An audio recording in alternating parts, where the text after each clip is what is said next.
আমাদের বাড়ির ঠাকুর ঘরটা তো তোমাদের সাথে ব্লগে আগেই শেয়ার করেছিলাম, আর প্রত্যেকটি ফুল আমাদের বাড়ির বাগানের। তোমরা তো জানোই আমার মায়ের কত শখের বাগান। আসলে এইবার আমি অনেক দিন পর বাড়ি এলাম, মানে প্রায় 3 মাস পর। আর গাড়িটা যখন বুকিং করা হয়েছিল তখন আমি বাড়ি এসেছিলাম, বাট যখন ডেলিভারি হয়েছিল তখন যেহেতু ছুটি পাইনি তাই আর আসাও হয়নি।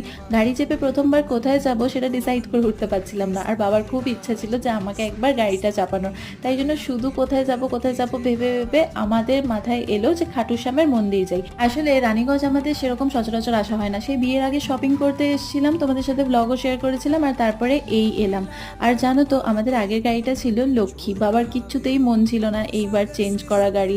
বাট গাড়িটা তো পুরনো হয়ে গেছে, আর এখন নতুন লজ রুলস রেগুলেশনও তৈরি করেছে গাড়ি রেজিস্ট্রেশন নিয়ে, তাই জন্য বাধ্য হয়ে আমাদের ভেহিকেলটাকে চেঞ্জ করতে হলো। আর জানো তো এবারে গাড়ি কালারটা আমি চুজ করেছিলাম, আর ঠাকুরকেও আমাদের নতুন গাড়িটা দেখানো হয়ে গেল। কেমন হয়েছে আমাকে কমেন্ট করে জানিও, আর নেক্সট পার্টটা দেখার হলে আমার চ্যানেলটি অবশ্যই সাবস্ক্রাইব করে